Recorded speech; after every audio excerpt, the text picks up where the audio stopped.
of improving the lives of Tanzanians. Your Excellency, I would like to assure you that WHO and the entire UN stand committed to continue the support to the government by committing both human and financial resources necessary to optimize civil society engagement so that we can all achieve health for all.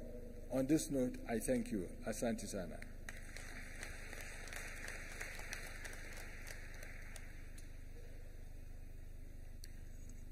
Nasi tunakushukuru sana. Mheshimiwa mgeni rasmi, tumepata bahati kubwa sana ya kuwa na mwenzetu mkurugenzi mtendaji bodi ya uratibu wa mashirika yasiyo ya kiserikali nchini Uganda, ndugu Stephen Okello miongoni mwetu. Ametusikiliza, nasi tumemsikiliza, tumeelimishana na kuelewana, na tunampa nafasi sasa ya kutoa salamu zake. Naomba tumpigie makofi mengi sana mwenzetu Stephen Okello. Karibu sana.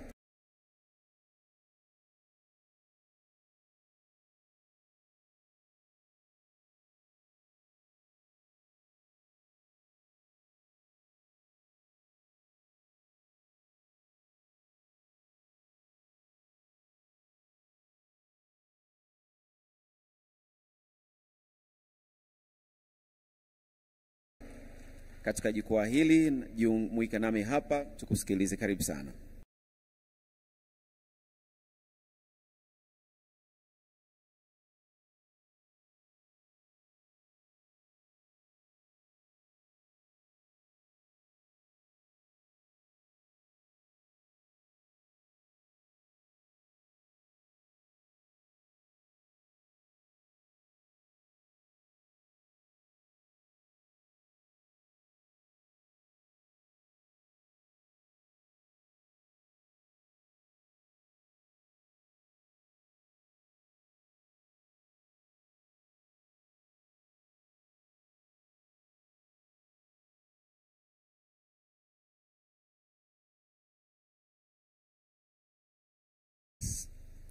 Thank you, MC.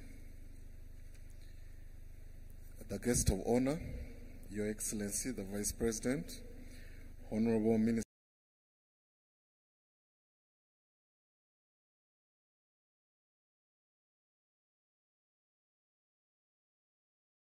present, the Permanent Secretary is present, the Honorable Members of Parliament, the Resident Commissioner, the Chairperson of the NGO Board, the Registrar of NGOs, all government officials present from the different ministries, departments, and agencies, all the representatives of the different religious and faith-based organizations, the development partners present, the private sector present, the National Council and all the NGO representatives, all invited guests, ladies and gentlemen, all protocol observed. Special greetings from Uganda to everyone. And Your Excellency, in a special way, I want to start by thanking and appreciating the organizers of this event. And that is mainly the Ministry of Community Development, in collaboration with the National Council of NGOs, for inviting me to be part of this engagement. I want to thank the NGO Board Chairperson, who is seated right next to you, and also the Registrar, who have in these last few days that I've been here, given me all the assistance and guidance around, and also have brought me up to speed in relation to NGO operations in Tanzania. Your Excellency, I come from the National Bureau for NGOs, commonly known as NGO Bureau, that oversees all NGO operations in Uganda. We register them, we monitor them, and we ensure that they are complementing the government and are compliant in everything that they're doing. Your Excellency, such engagements that I am so proud to be a part of today provide a platform where different state and non-state actors engage in order to foster mutual understanding through the exchange of ideas and the different perspectives, It also helps to motivate stakeholders to work together towards a common vision and also take stock of commitments that are made. It further helps the government to listen and take note of any issues or concerns that are coming from the NGO sector with the essence of understanding each other to forge and foster a common goal for the good of the country as a whole. This, however, calls for an open-minded attitude. It also calls for a certain level of trust. Your Excellency, you had earlier the issue of mistrust coming up. That, of course, is something that so many countries face, where NGOs do not trust the government, and also the government does not trust the NGOs. So it's important that when such engagements take place, there's some level of trust that is exercised, but also there should be a willingness to foster mutual understanding and harmony. For the few days I've been at this engagement, I am so impressed by its quality, the momentum, and the level of ownership by all the stakeholders. And I request that we give a special hand clap to all the organizers of this event. Your Excellency, I've seen a lot of passion in everyone, to be proud to be a part of this event. And that means that this event has taken root, and it should be further supported and nurtured for the good of this country. All this is important in that trust and confidence building is achieved at the end of the day, and this helps to cure any form of mistrust between the government and the sector. Uganda also has got a similar engagement like this one that we are witnessing here today. And Your Excellency, I would love to inform you that I have learned so much for the last 3 days that I've been part of this event. And I have got a lot of takeaways that I'm actually going to go back home with. That in Uganda, ours, instead of having a 3 days event, we always have a single day event. And yet I've learned so much that in the 3 days event, there are so many activities that can be achieved. We have seen the element of the corporate social responsibility that is being demonstrated all over the place since this event started. We have seen panel discussions where I was glad to be a part of it yesterday. We have seen side events where I think on Tuesday I was able to attend one on taxation, and I was glad that I was invited for it. And then the third day is where we're having this official event that you're part of.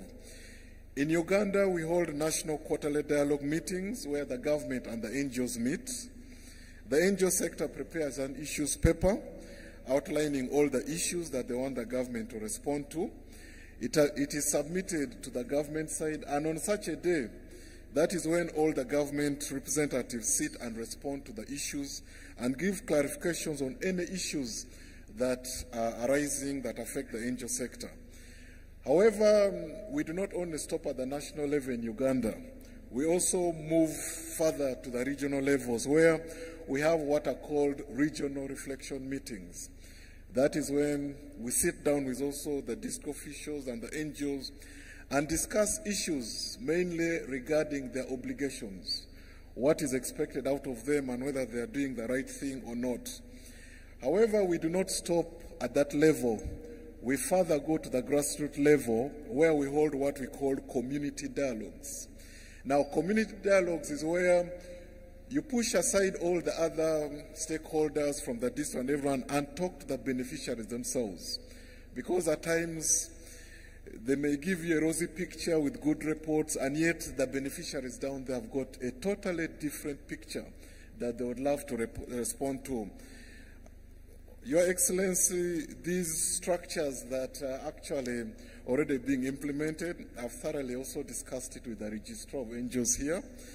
And we hope that with the takeaways I have here, it's also important that we also share with you the ones that we also have so that we can learn from each other and ensure that as a region, we are actually effectively executing the work that we are supposed to do as regulators of this sector. Your Excellency, within the East African region, governments continue to recognize the contribution of NGOs And it's clear that they're all committed in ensuring that NGOs enjoy their constitutional guarantees and all rights that are enshrined in the different global, regional, and national instruments, and that NGOs have got a conducive and enabling environment. However, a special call to the NGOs also, Your Excellency, is that much as there are all these obligations on the government, it's important that the NGOs also operate in an accountable, transparent, and work in an orderly manner for the good and the development of the country as a whole. This calls for more collaboration and information sharing between the NGOs and the key stakeholders in the government to help cure any form of mistrust and only promote constructive partnership between them and the government.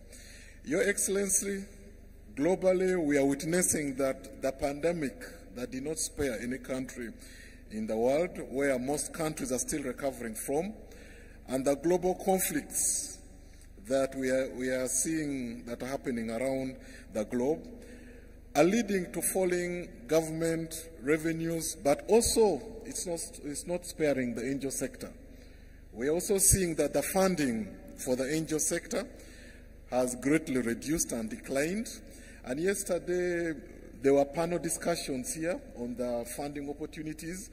There were thorough discussions on so many issues regarding funding, and it was clear that the sector is greatly affected. And it's not only Tanzania, even the Ugandan NGOs are crying. And I'm sure, I have attended meetings in Kenya and other areas, they too are affected. The funding is dropping. And that means that this is leading to increased vulnerabilities, risk, threats, and fragility of the sector, which we cannot ignore as the sector continues to support the government in its development. This inevitably calls for a rethinking of the NGO funding strategies, since institutional funding for the NGOs has declined, and we can see it has clearly led to low capacities and also closure of various NGOs. Your Excellency, during the pandemic, so many NGOs had to close. I do not know how many closed in Kenya, because I can tell you so many in Uganda closed. But also, as they closed, a number of their employees lost jobs because there were no resources to pay them anymore. But in addition to that, as we worry about the NGOs and the employees, let's also sympathize with the beneficiaries who had been given hope by these NGOs. And finally, they do not get the kind of help and support that they were getting at some point. Therefore, it is important that all funding to NGOs should include a component to support institutional development and operations. This is something that came out strongly yesterday, that as donors come in and support these NGOs, it's important that they also pay attention to the institutional development. There is a big concern that funds are given to NGOs, and these NGOs are voluntarily formed, but the concern is that, do they have the required skills to execute the kind of work that's expected out of them? So it's important that each time any donations come in, part of that donation should be spared and pushed towards building the institutional capacity of the organizations. But also there's also need for these NGOs to receive capacity building in mobilizing resources through social enterprises. It is very clear that with these declining funding opportunities, it's important that NGOs start to rethink and build their capacity. They should not think that it's only about writing proposals and waiting. No.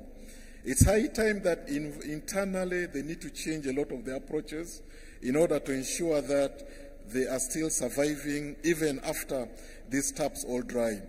Your Excellency, it's very clear that almost all the NGOs in this region, Uganda is not spared too. I can confidently tell you that 98% of these NGOs rely on foreign donations. What happens when those donations stop? Let's worry about that. That tomorrow, if, let me say, all the donors pull out, will this room be filled like this? Because so many of us have closed, and it happens, and we witness it all the time. Today, you arrived, you went through, and you showed all these exhibitions, but will they be there the next time you come if this funding actually stops? So it's important that NGOs undertake research to understand why institutional funding is reducing, to inform advocacy around institutional funding. Let them not just assume that they already understand the situation. No, it's important that they start to invest in research so that they understand. And the research, you will also have to involve other NGOs across the other East African countries. However, it's important that government, Your Excellency, this is a special message to you, that it's important that also the Tanzanian government, which I'm also drumming the other side in Uganda as a regulator, establishes a basket fund for the different funding source for the NGOs. Your Excellency, why am I making this special plea for the basket fund?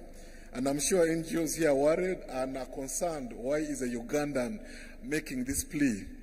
It is high time this is done, because there is a component called the private sector. But the private sector can do a lot in supporting this NGO sector. But if these NGOs themselves approach the private sector, would they get the kind of support they need? The answer is no. But if the government came in to open a basket and then spoke to the private sector to support, in addition to what the donors are bringing in, I can assure you that a lot of support would come in to this sector and will not only wholly rely on donations coming from out of the country only. Your Excellency, the basket I'm talking about is not NGOs coming from out of this country, but it's a basket that is supposed to support your local NGOs that are operating at the grassroots to effectively co-create and implement social programs. Yesterday, some of the reactions we're getting here, there was a cry that the indigenous local NGOs at the grassroots levels are being forgotten. They are not receiving the support that they need